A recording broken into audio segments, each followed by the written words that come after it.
اب ہم محترم ریاض رحیم صاحب کو زحمت کلام دیں گے، جن کا تعلق جنوبی ہندوستان کی ریاست کرناٹکا کے خوبصورت علمی اور ادبی شہر دھارواڑ سے ہے۔ آپ اس وقت ممبئی میں مقیم ہیں اور یہاں بھی اردو کی خدمت کا سلسلہ جاری ہے۔ قومی اور بین الاقوامی ادبی محفلوں میں باقاعدگی سے شرکت فرما کر اپنی خوبصورت ترقی پسند فکر کی شاعری سے لوگوں کے دلوں میں گھر بنا چکے ہیں۔ آپ کی ادبی اور علمی خدمات کے اعتراف میں مہاراشٹر اکیڈمی اردو اکیڈمی کی جانب سے ایوارڈ سے نوازا گیا۔ آپ جن وادی لکھت سنگھ عوامی ترقی پسند مصنفین کی انجمن میں مرکزی مجلس عاملہ کے رکن ہیں۔ یاد رہے کہ اس انجمن کی پہلی صدر محترمہ عصمت چغتائی تھی۔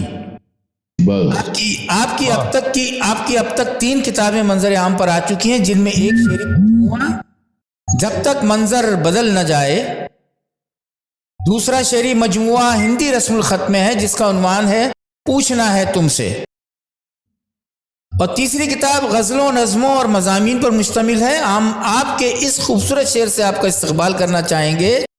ایک تم ہو کہ تمہیں سوچنا آتا ہی نہیں، ایک تم ہو کہ تمہیں سوچنا آتا ہی نہیں، ایک ہم ہیں کہ بہت سوچ کے نقصان میں ہیں۔ محترم ریاض رحیم صاحب۔ واہ جی واہ۔ سب سے پہلے تو سیف اللہ سیفی صاحب اور طاہر عباس صاحب کو میں مبارکباد پیش کرتا ہوں کہ انہوں نے شہید بھٹو پر اتنے خوبصورت مشاعرے کا اہتمام کیا، اور یہ ایک تاریخی حقیقت ہے کہ بھٹو صاحب کی جو پھانسی تھی وہ دنیا کی تاریخ کا ایک بدترین اور بھیانک سانحہ تھا۔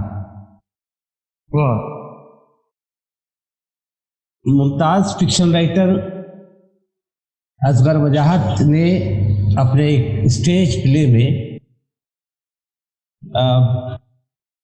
کو کچھ اس طرح سے شروع کیا ہے، باسر صاحب اس طرح سے شروع کیا ہے کہ گاندھی جی کو ناتھو رام گوڈسے نے 3 گولیاں چلائی تھی ناتھو رام گوڈسے پر، اس کے باوجود وہ بچ گئے تھے۔ اسٹیج پلے کا حصہ ہے، بچ گئے تھے۔ تو بچنے کے بعد گاندھی جی نے سب سے پہلی بات جو کہی تھی وہ یہ تھی کہ مجھے ناتھو رام گوڈسے سے ملاؤ، میں اس سے بات چیت کرنا چاہتا ہوں۔ تو ایک دنیا کا کوئی بھی روشن خیال شخص بات چیت پر یقین رکھتا ہے، اور ایک تاناشاہ صرف ظلم پر، منمانی پر اور شدت اور تشدد پر یقین رکھتا ہے۔ جہاں تک بھٹو صاحب کی موت کا تعلق ہے، یہ انتہائی بھیانک واقعہ تھا، سانحہ تھا، اور ہندوستان میں بھی روشن خیال مصنفین، چاہے وہ کسی بھی مسلک اور کسی بھی مذہب کے ہوں، انہوں نے زبردست احتجاج کیا تھا۔ اور آج جو ہے ناتھو رام گوڈسے ایک قاتل کی حیثیت سے جانا جاتا ہے، گاندھی جی شہید کی حیثیت سے جانے جاتے ہیں، اسی طرح سے بھٹو صاحب ایک شہید کی حیثیت سے جانے جاتے ہیں، اور ناتھو رام گوڈسے قاتل کی حیثیت۔ بہرحال وقت بہت زیادہ ہو چکا ہے۔